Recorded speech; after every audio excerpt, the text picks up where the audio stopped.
Hey everyone, and in this video I'll be going over intro number 1 and intro number 2. This is the outside of the book, so I was just showing maybe what it looks like. Maybe you printed it yourself, which you can totally do. So you can find the PDF for $0 on Canvas. So you can just go on there, print your copy if you want, or I think this is in the bookstore for maybe 30 bucks-ish. So anyways, once you open it up, you're gonna see table of contents. So it'll lay out, I'll be starting on page 1, intro number 2 begins on page 10, and so on. And not only that, but it actually tells you this chunk of material will be what you're looking at on exam 1, and so on. This chunk of material will be exam 2, right, and so on. So getting into the actual content now, let's see, I'm trying to line myself up. All right. So yeah, we're starting with multiplying and dividing. Order of operations, stuff that's really fundamental as we go forward. So for some of us, this might feel like review, but that's okay. It doesn't hurt, hopefully, to review. Some of us just might be seeing this for the first time, but this class is meant to reach a wide audience. So what is a negative times a negative? So if you're saying a positive, you're totally correct. But more interestingly, why? Why is a negative times a negative a positive? Okay, so just as a way of hopefully answering that, I'm going to go through a pattern here. So 4 times 2, 8. By the way, why is 4 times 2, 8? So 4 times 2 literally means take 2 4 times. So you're adding 2 4 times, and that's why 4 times 2 is 8. 2 times 4, you might also know is 8. But the English of that means that we're taking 4 2 times. And that's also 8. So when we say 4 times 2, we're actually talking about repeated addition. And multiplication is just a quicker way of doing that. So multiplication, I'll say here, is repeated addition. That's all it is, right? So 4 times 1, 4 times 1 would be 1 plus 1 plus 1 plus 1 equals 4. 4 times 0, I'll just, I guess, use a different color here. 4 times 0 would mean 0 plus 0 plus 0 plus 0. Right? And that's why 4 times 0 is 0. That's why anything times 0 is 0. So 4 times negative 1. 4 times negative 1 means that we're adding negative 1 4 times. So you could say negative 1 plus negative 1 plus negative 1 plus negative 1.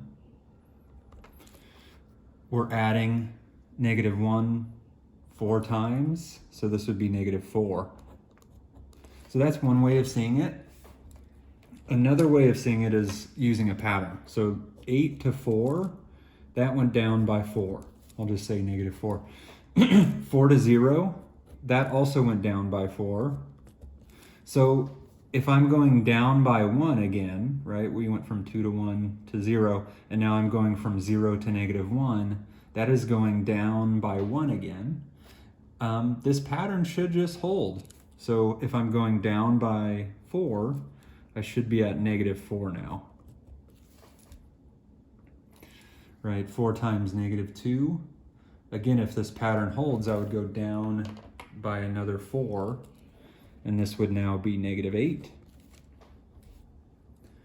if this pattern holds, which again, there's no evidence suggesting why or that we should deviate from this pattern. So I go down by another 4. Again, I'm dropping this one by 1. And that's the reason why this pattern is consistent. If this is going down by 1 and then 7 and then 6 and then 14, then we're not consistent. So negative 12, right? Going down by another 4. And then maybe I'll switch colors again just so people can see negative 16. So yeah, probably not groundbreaking news there, right? That's okay.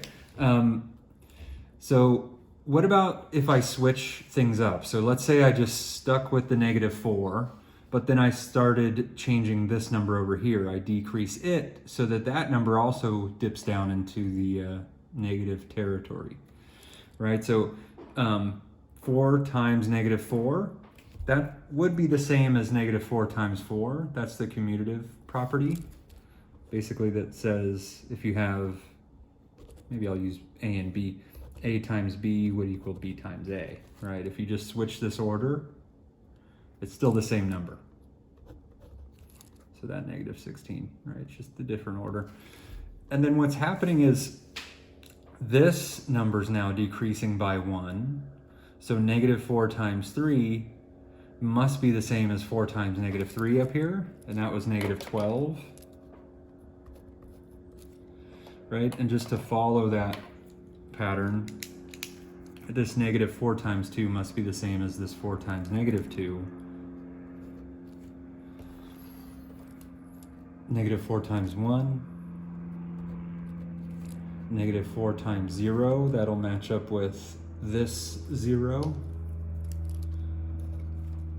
And then finally, we get into negative times a negative, right? And this has been our question, is why is a negative times a negative a positive? That was the question. So check out the pattern in this case. What is happening here? It's going from negative 16 to negative 12. That's an addition of 4. Negative 12 to negative 8, that's an addition of 4. Negative 4 to 0, that's another plus 4. So the pattern in this case is plus 4s, right? Where before it was going down by 4. So if again, we have that pattern being suggested, we have no reason to deviate from it, right? So we're at 0 now. So I add 4, it must be that negative 4 times negative 1 is positive 4, right? Based on that pattern. So I'll go ahead and write that. So that addition of 4, again, we're lessening by 1, and that's been the pattern here. So this pattern must hold as well. So 8. All right. So, and just to summarize, I'll go through this stuff kind of quickly now. So a positive times a negative, I'll just write it in symbols. That's a negative. A negative times a positive, that's also a negative. A negative times a negative, that's a positive. Division we didn't really go through, but a very similar pattern holds. So positive divided by a positive is a positive. Positive divided by a negative is a negative. Negative divided by a positive is a negative, and negative divided by a negative is a positive. All right, you can try these in your calculator. Here's the calculator we're going to use, by the way. If you have a different one, that's okay, but this is going to be the one I typically use in the videos, and you know, it'll be nice if it can synchronize to the one you have. What about 0? So we talked about positive and negative numbers, but 0 is this number that's neither negative nor positive, right? So we can't kind of end our discussion. Let me refocus. So I can't end the discussion without talking about 0, like how to treat it with multiplication and division. So positive times 0, well, we saw that. If you take 0 a positive number of times, you still get 0. A negative times 0, still 0. If you switch that around, 0 times a positive, still 0. 0 times a negative, still 0. What about division? So I'm not going to explain this one. There's a weird thing that comes up here. 0 divided by positive is 0. Just to show you on the calculator maybe.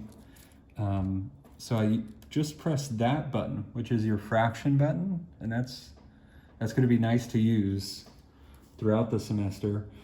So if you just pick some choice, so 0 over 5, that would be 0 divided by positive, right? Press equals, that's 0. Hopefully you can see that. Similar thing if it's negative, it's still going to be 0. This is where it gets weird though, the positive divided by 0. So what if I switch that? What if I go 5 divided by 0? It's no longer 0. It's actually not even a thing. It's not a real thing. It's not an actual object. It's something I can type into my calculator, but it's actually not something that makes sense physically. So this does not exist. You'll see like an error in your calculator. Also, negative divided by 0, does not exist. It's just not a thing. So sometimes we say undefined. So maybe I'll just say that as another way. But undefined is also another name for this. So it's so not a thing that it doesn't even deserve a definition. So order of operations, we have these order of things, right? We need to just do what other people are doing, really. And that's the only thing that's interesting about the order of operations, really, is just that we all agree that this is the proper order. And then we start programming calculators with that agreement. So that this number right here, which is just a number, everybody in the world would agree what number this is, okay? And the only reason why this is the number 27 is because everybody agrees on it. It doesn't have to be that way, right? But everybody agrees that this is red. Well, pretty much everybody, right? And everybody agrees that this is blue. And it didn't need to be that way. This could have been red. We could call that red. We could call this blue. And that would work just fine as long as everybody did that, right? As long as everybody does that. But we just so happen to live in the universe where this is red and this is blue, okay? The order of operations are similar in that way. So we have this order, and the only reason this is the order is because everybody agrees on it. And it just gives us a common basis of understanding. So what we tend to say is PEMDAS. So maybe you remember this from an earlier study, but parentheses, exponents, multiply, divide, add, and subtract. So what we do is we kind of start up here and we work our way down this way. So this is the start, and so we prioritize anything that's happening within parentheses first. So we add stuff, we multiply stuff, we simplify within parentheses, and then once those are done, we go to exponents. Okay, once we complete exponents, we then go to multiply, and then to divide, actually, and add and subtract. What I tend to write instead, so it's a similar thing, but I use a G, E, and then I'll write actually M/D and A/S. So I'm using a G because parentheses, yeah, true, but it's actually more generally any grouping symbol. I know my G looks like a 6. Any grouping symbol is actually what we mean by parentheses. So a grouping symbol can be square brackets, right? This can be a grouping symbol, parentheses of course, but also braces. Even a division bar is a grouping symbol. Even a root symbol, which we'll talk about, is a grouping symbol technically. So anything that's happening within a grouping symbol really is a better way of putting it rather than just parentheses. So we'll focus on grouping symbols, then we will move to exponents. And then why I wrote it this way is multiply and divide are actually equal in priority. Okay, and maybe I will do this first one. But if you write it this way, it might make you think that you always need to do multiply before divide, but that's actually not the case. Okay, and if you write it this way, you also might think that you always need to add before you subtract, but that's actually not the case also. So multiply and divide can actually happen as they appear, and really need to happen as they appear from left to right. So multiply doesn't need to happen always before divide. If divide is happening to the left of multiply, then we do it first. So earlier I said this was, I think 27. So hopefully I got that right, but 36 divided by 4. I need to do the divide first because that's the only operation, it and multiply are the only operations happening. So since they're even in priority, I just do the one that appears on the left first. So 36 divided by 4 would be 9. And then I do the multiply afterwards, so this is how I got 27. So if I type this original thing in to the calculator, it hopefully agrees with that, because the person who programmed this thing should have also been appreciating the same order of operations. Right, so that's the number 27, only because everyone agrees on it. It could have been a different number, right? If we multiplied first, what would we get? We'd have a 12, 36 divided by 12, right, if I type it in that way, is 3. Right, so just like this could have been blue, this could have been the number 3. If everybody said, hey, we do operations right to left, right? We just so happen to read left to right.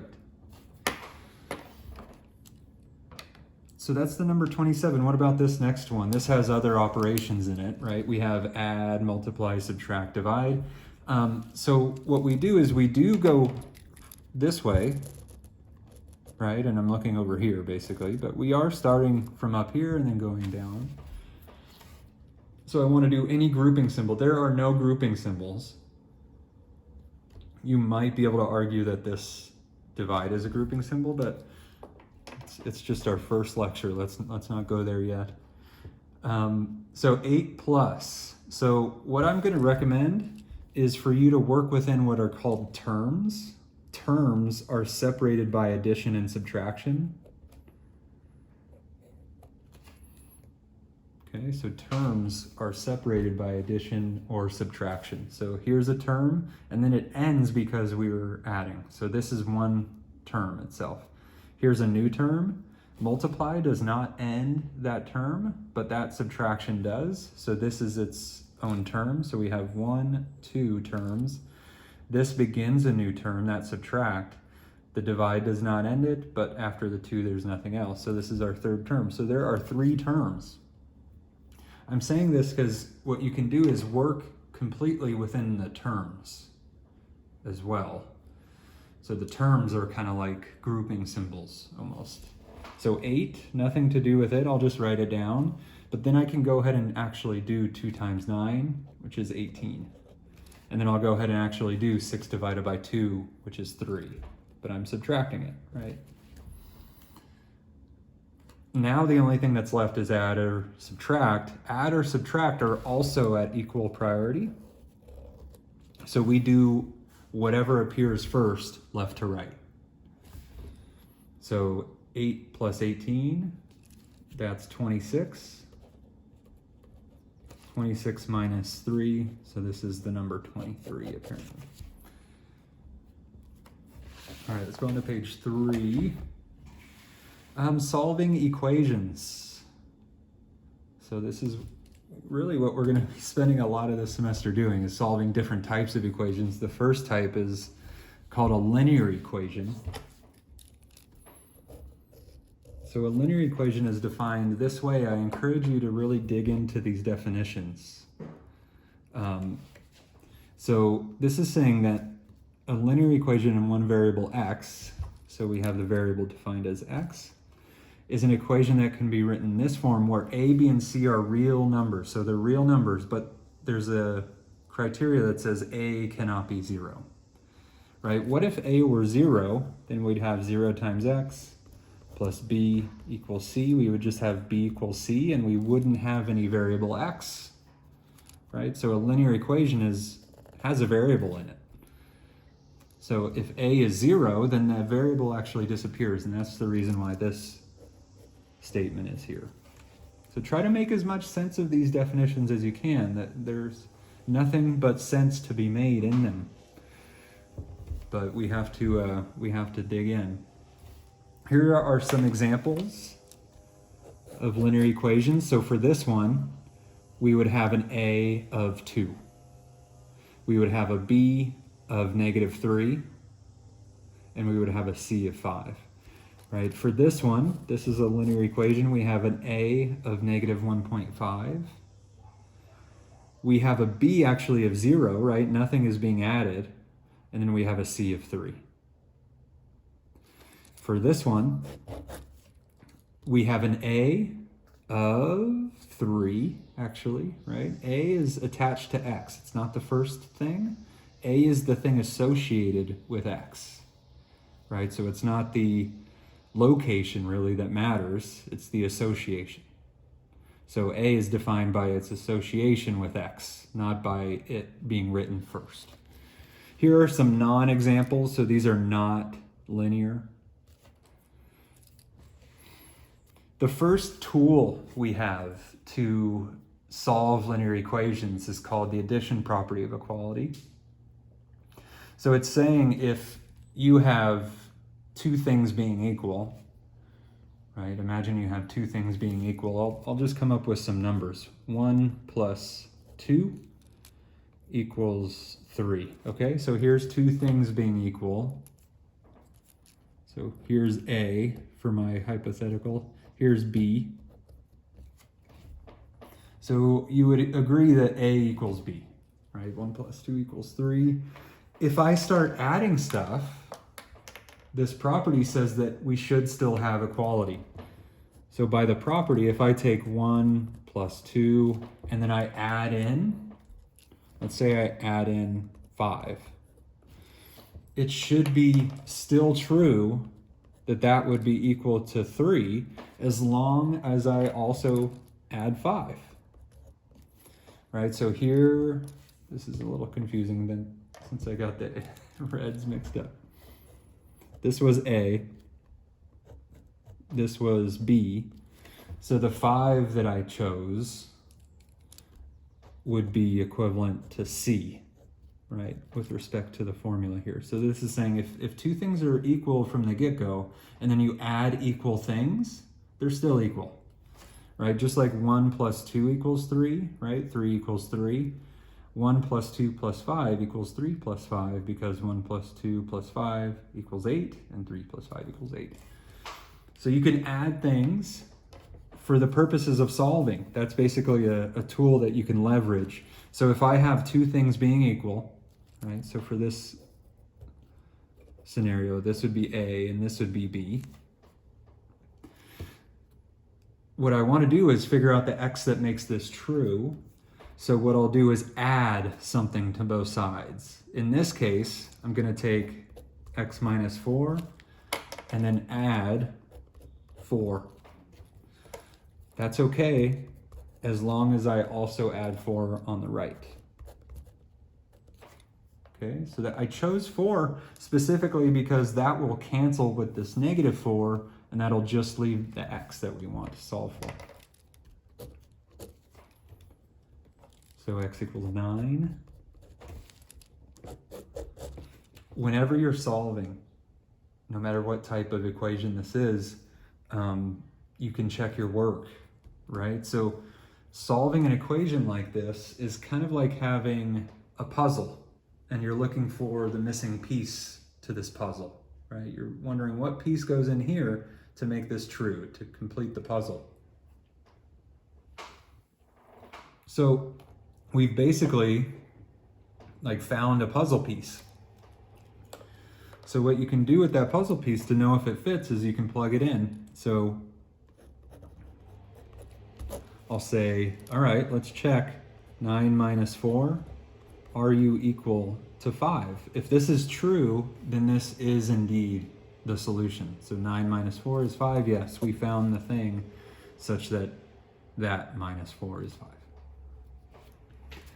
So the idea with these notes is I'll be going through stuff like I have been, and then I'll be leaving things undone, right? So what you would now do, and at least the hope is, you would kind of pause maybe the video and try some of these, right?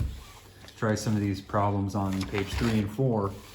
And what I'll do is next to this video, I'll attach all the solutions to all these problems, but I'm just gonna do some of them on the video, so these videos aren't like 3 hours long. So on to page 4. I'm skipping to part 5 here. So we have 7x equals 12 plus 6x.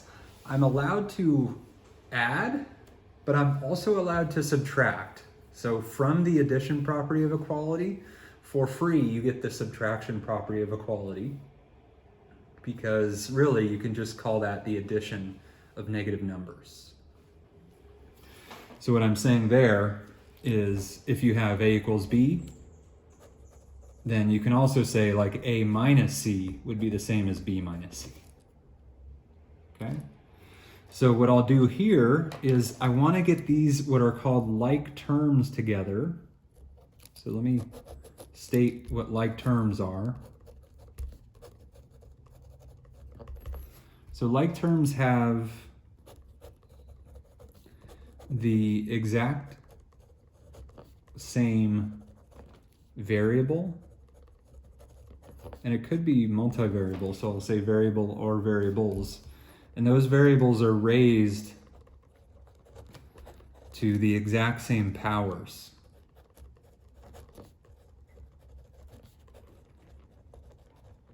So what I mean here is these are both powers of 1 on x, right? Here's an x, and both of those are power 1. So same variable, right? That's what I mean by variable, and then same exact powers. So I want to get those together. What I'm going to do is, since this 6x is being added to the right, I'm going to subtract it, right, to undo that. So I'm going to write that this way, right? And I'm kind of thinking like the work is being added down here, right? So I'll just have x.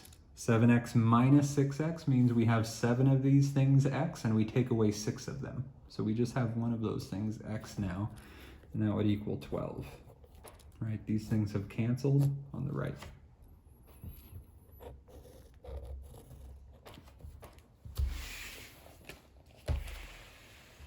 So there's other tools, luckily. We don't just have the addition property. We have other tools afforded to us. One of those is you can multiply.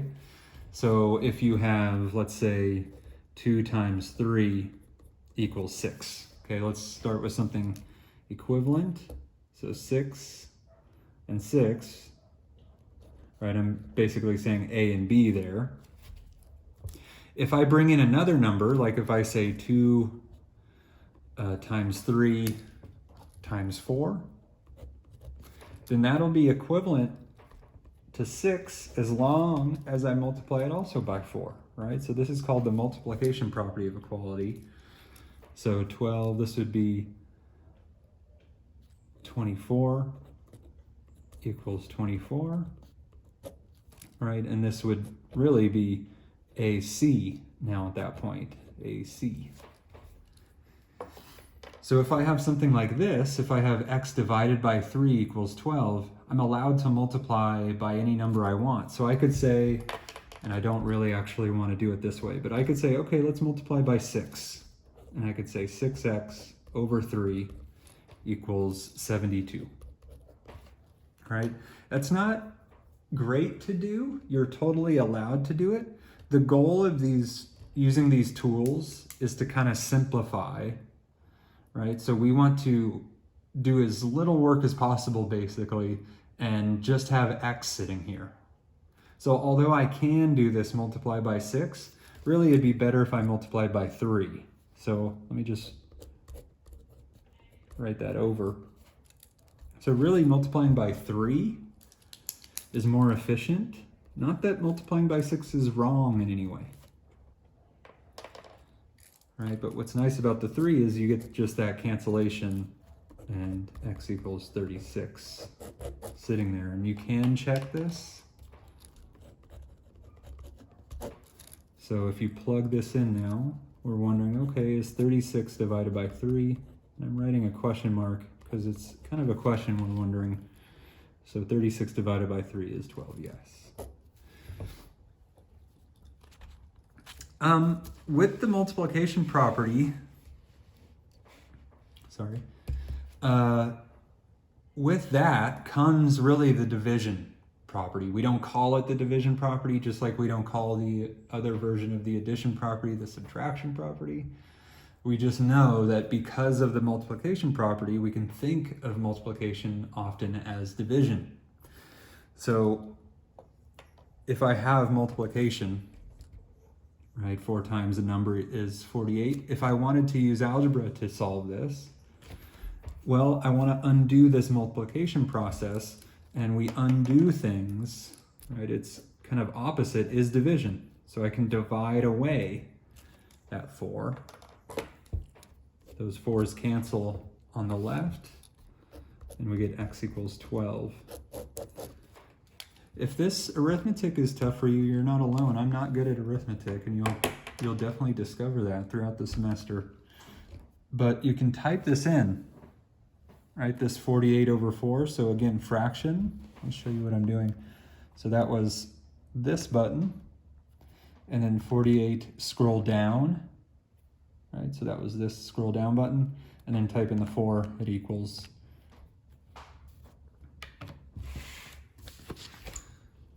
Okay, so let's see, I'm going all the way to page 7. So here's a quick kind of summary of the steps that you've been doing and we've been doing solving these. So this is kind of a sketch of what you can lean on if you're having trouble remembering how to get started. The goal and the hope is that through doing enough of these, you don't need to reference this. Right? When I first learned how to tie my shoes or what have you, whatever you learn, at first you kind of need to make reference to things, but then you do it enough and you don't need to make reference to that. But early on, this might be nice. Let's do part 2 actually. So it says 8x equals 2 times x plus 6. So this will be our first look at distributing.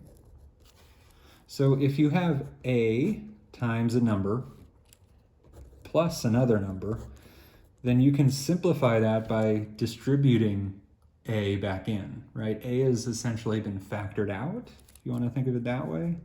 So you can multiply it back in, and this is how that goes. And it works the same way for subtraction, right? So if you had a times b minus c, then you'll have ab minus ac. Okay, so here we'll have 8x just on the left still, and then distributing the 2 times the x. So 2 times x would be the same as x plus x. X plus x would be 2x. 2 times 6 is 12. And now we want to combine like terms. I see like terms right here. So I'll subtract 2x. I'll decide to bring all the x's to the left. Right? That's essentially step 2. Collect all the variable terms on one side of the equation, all constant terms on the other side. So we're at 6x equals 12. So now the multiplication property says I can divide by 6. So x equals 2.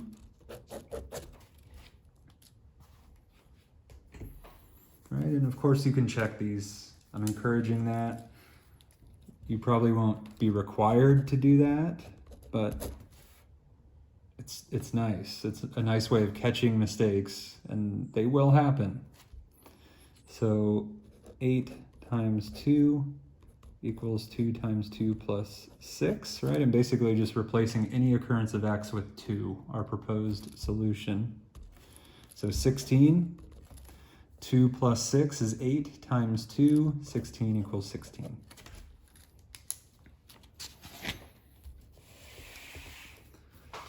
So not every problem has a solution, right? Unfortunately, there's sometimes not a solution. So we call those types inconsistent. So if you're attempting to solve an equation and you get some obviously false statement, and we're about to get one of those, then you actually are attempting to solve something that actually doesn't have a solution, and your conclusion would just be no solution in that case. All right, and let me show you a case of that right here. So let's solve for x, quote unquote. So we get 3x plus 7, and then distributing 3x plus 6, right? That distribution step, bringing that 3 in. And now collect all variable terms on one side, all constant terms on the other side. So I'll maybe bring x's over here. And then as I'm doing that, maybe I'll subtract the 7. So hopefully I'll... Okay, so after the cancellations occur, right, these go away. So there's no more x's over here, there's no more x's over here, there's no more x's anywhere. Like Dr. Seuss. So now we just have a 0, and we have a -1. This is an obviously false statement, right? 0 equals -1, that's not true. Right, we don't know much in this world maybe, but I'm pretty confident about this being false, right? So this is basically the math saying, hey, there's a big red flag here, and that red flag is that there's no solution to this thing, right? That is the conclusion. Sometimes there's only solutions, okay? So sometimes there's the opposite end where every number is a solution. This is not that case. There's no number that's a solution here. But sometimes every number is a solution. That sounds weird maybe. That's what you'll find here, and you'll see an obviously true statement. So you'll see something like 0 equals 0 at the end of this, and then your conclusion likely is going to be all real numbers. So you can't write them all, right? There's too many to write down, but you can just allude to them. Okay, so just doing a couple more, trying to keep these videos not terribly long. I know 40 minutes is already a long video, but intro number 2, I wanted to sneak into this video. This is a summary basically of what we've just seen. But also with more vocab. So check this first one out. What is the big difference between this one and the ones we were just doing? To answer my own question, there's no equal sign, right? So the ones we were just doing, stuff like this, it's an equation, right? Equal sign, equation. These are not equations, or this one at least is not an equation. So this would be called an expression. So it's just expressing some number, but it's not a puzzle. It's not a an equation to be solved for a number, you're just going to also have x's in the end. So we're just going to combine like terms, but we're not collecting on one side. We're not doing on that, any of that. So I'll go ahead and distribute. So x minus 4 plus 2x plus 6 minus 6x plus 8, right? Just basically what I did was distribute and wrote everything else down. And now we have like terms, right? So here's x and 2x and also negative 6x. So if I take x and I add 2x, I get 3x. And then if I subtract 6x, I get negative 3x.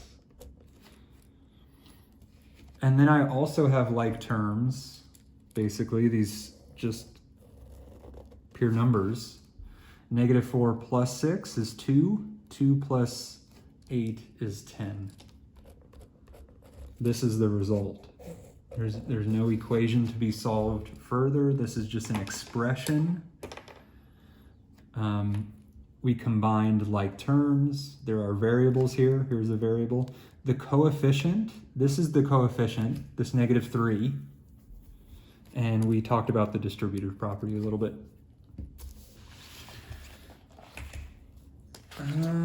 Let's see.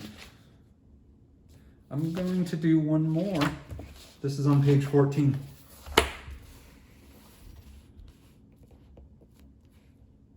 Okay, so solve for t would be the instruction on this one. So I'm going to distribute, right? Combine like terms, collect all variable terms on one side, all constant terms on the other. So distributing 12t plus 16 minus 20 equals 3 plus 5t. Detail, but I tend to put these kind of tails on my t's just to not confuse them with the plus. Right, so anyways. Combine like terms. I'm going to choose to bring all the t's to the left.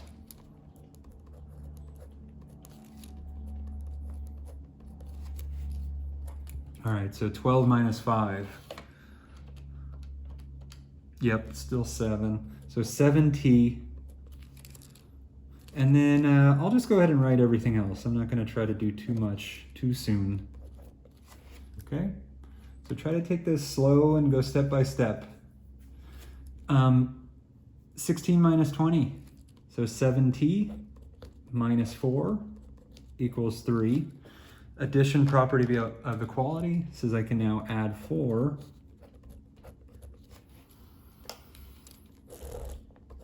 So I have 7t equals 7. Multiplication property of equality says I can divide. So t equals 1. You can check this. So let's go ahead and do that real quick. So we want to replace any occurrence of t with a 1. So is it true that 4 times 3 times 1 plus 4 minus 20 equals 3 times 5 times 1? Sorry, plus 5 times 1. So what I'll do now is I'll type the entire left-hand side into the calculator. So 4 times parentheses 3 times 1 plus 4 minus 20. That's the number 8. So we have an 8 over here. And now on the right-hand side, I have 3. Well, plus 5 times 1 is 8. So that's a good check. In other words, that tells me, yeah, good things happened. That'll be the last one of this video. I'm going to save these word problems for a later video. Okay, we'll get to these in detail in chapter 4, but I just want to keep this video fairly narrow in scope, right? We're just getting started. So let's not pile too much in there. What you can now do is maybe go online and do some of your homework, right? Maybe your chapter, or you should see a section 2.1 homework. So at least dig into that. I would say you can go ahead and start. After maybe practicing a little more with the notes, you can start your 2.1 homework in WebAssign. Okay? Talk to you next time.